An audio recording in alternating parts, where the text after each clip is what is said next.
اگر ہمیں انفرادی سطح پر یا اجتماعی سطح پر ترقی کرنی ہے، اپنے معیار زندگی کو بلند سے بلند تر کرنا ہے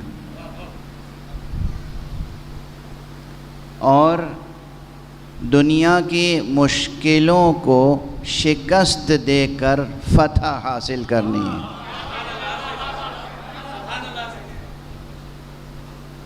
تو اس کی راہ بس ایک ہے، اور وہ یہ ہے کہ دنیا کی کسی طاقت پہ بھروسہ نہ کریں، بھروسہ کریں تو صرف نصر اللہ پر بھروسہ کریں، اللہ کی مدد، اور کوئی شے آپ کو ایک ادنا سی بھی مدد نہیں پہنچا سکتی۔ یہ ہمارے بزرگ مرد اور خواتین، ہمارے جوان بچے، یہ سب دل و دماغ میں یہ بات راسخ کر لیں، بٹھا لیں، لوح ذہن پر یہ عبارت لکھ لیں، پوری دنیا مل کے چاہے کہ آپ کی مدد کرے تو مدد نہیں کر سکتی جب تک کہ اذن پروردگار نہ ہو۔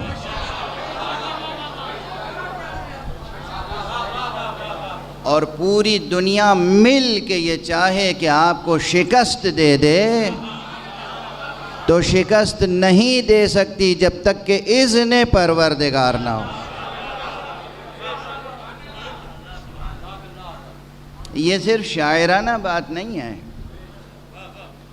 اور یہ صرف خطیبانہ مبالغہ نہیں ہے، یہ ہے حقیقت حیات، حقیقت وجود، حقیقت ہستی، حقیقت زندگی۔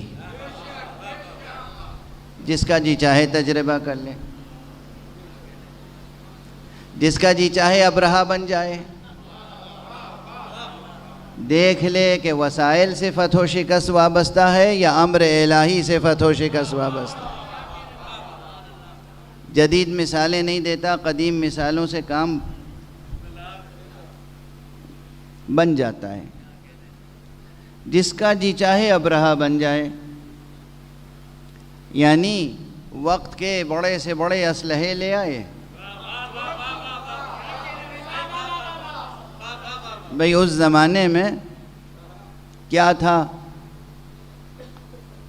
لوگ کہتے ہیں کہ عربوں نے تو ہاتھی دیکھے بھی نہیں تھے، لیکن اس کے پاس، ابرہہ کے پاس ہاتھیوں کا لشکر تھا، تو وہ ہاتھیوں کا لشکر لے کے آ گیا۔ گویا اس وقت کا سب سے قوی، سب سے مضبوط، سب سے زیادہ مسلح، اس وقت کے مؤثر ترین اور مضبوط ترین اسلحوں کو لے کر اور فوج کو لے کر آیا، لیکن انجام کیا ہوا؟ تو ظاہری اسلحوں پر اور ظاہری وسیلوں پر، ظاہری اسباب پر انحصار کرنا کبھی بھی سودمند نہیں ہو سکتا، اور بطور خاص ان کے لیے جو عہد وفا حقیقت توحید سے باندھ چکے ہوں، جو کلمہ لا الہ الا اللہ پڑھ چکے ہوں، ان کے لیے یہ بات تو بطور خاص اہم ہے۔